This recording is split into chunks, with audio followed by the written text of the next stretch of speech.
The journey of chocolate. From Mayan discovery to a $50 billion industry. Chocolate is more than just a sweet indulgence. It's the culmination of centuries of knowledge, craftsmanship, and cultural evolution.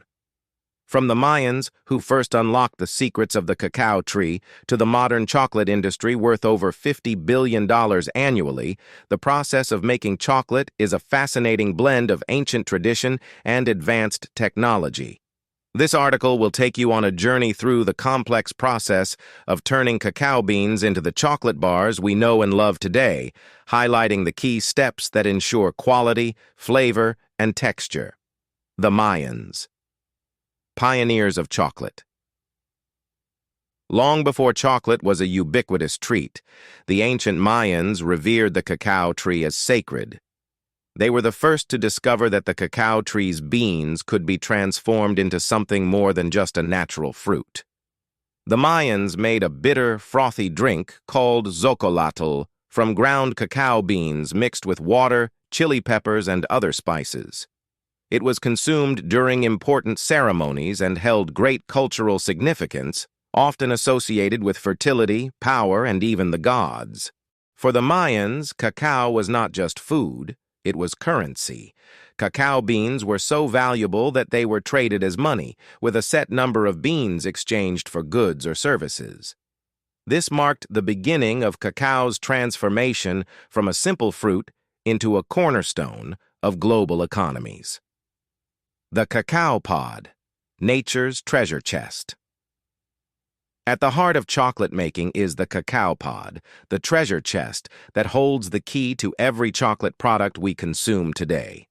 The process starts with the harvesting of cacao pods from cacao trees, primarily grown in tropical regions like West Africa, Central America, and Southeast Asia.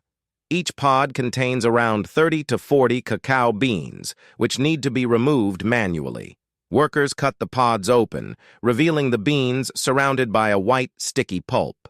This labor-intensive task has remained largely unchanged for centuries, emphasizing the human touch that still plays a role in the chocolate-making process. Fermentation, the magic behind the flavor. Once the beans are extracted, the next critical step in chocolate production is fermentation.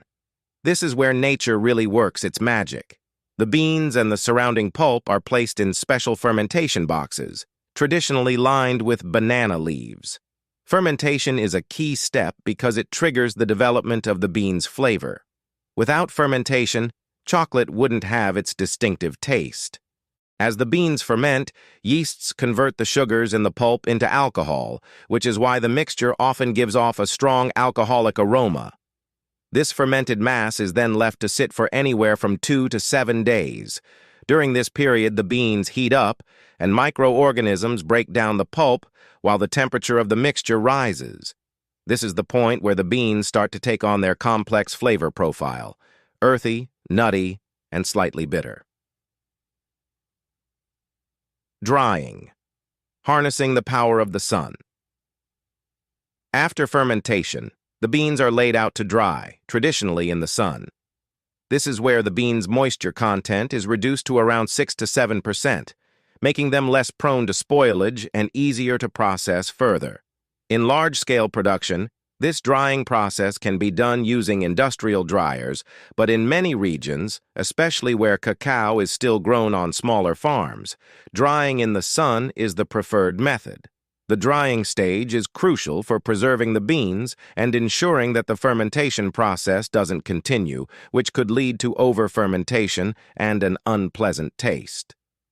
Once dried, the beans are ready for the next phase of their journey: roasting. Roasting and winnowing, separating the nibs from the husk.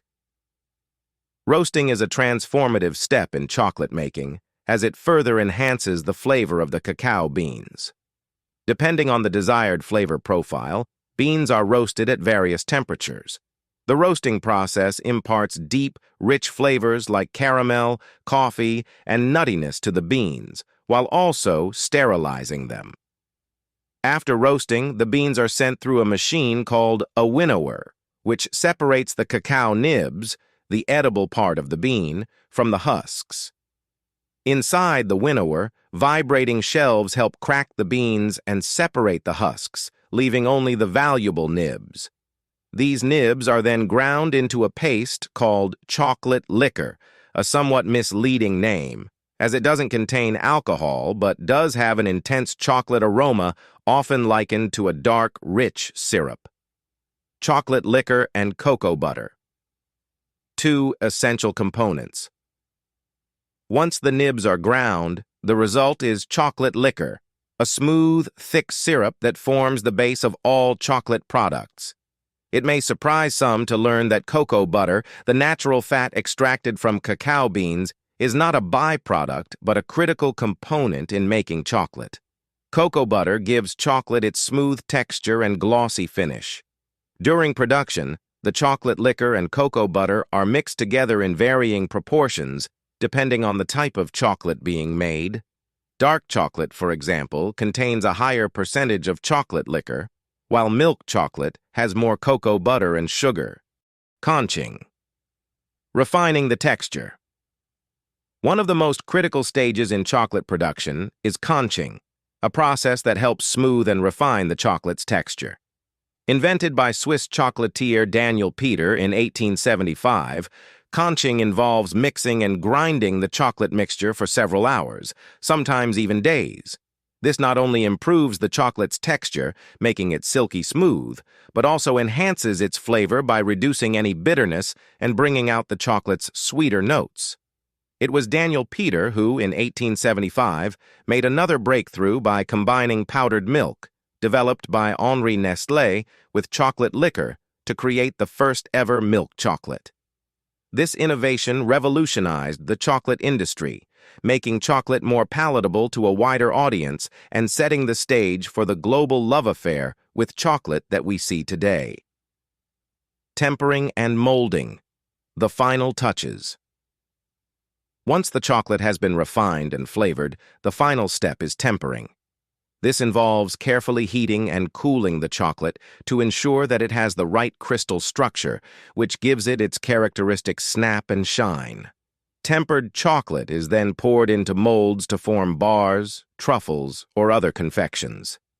Tempering is crucial in industrial chocolate production, as improperly tempered chocolate can develop a dull, streaky appearance and crumbly texture. When done right, tempered chocolate has a smooth, glossy finish and a perfect snap when broken. The billion-dollar chocolate industry. Today, the chocolate industry generates an astounding $50 billion annually. From artisanal chocolate makers to multinational corporations, chocolate has become a global industry with millions of tons of cacao beans processed every year. Modern production methods have advanced significantly from the days of the Mayans, but the essence of chocolate making, fermentation, drying, roasting, and tempering, remains rooted in tradition. In conclusion, the journey of chocolate from cacao pod to the final product is a blend of ancient wisdom and modern innovation. From the Mayans' discovery of the cacao bean to today's global chocolate industry, each step in the process is crucial in delivering the rich, creamy chocolate that millions of people enjoy every day. The next time you savor a piece of chocolate, take a moment to appreciate the long, intricate journey it has taken, from a sacred fruit to a symbol of indulgence in the modern world.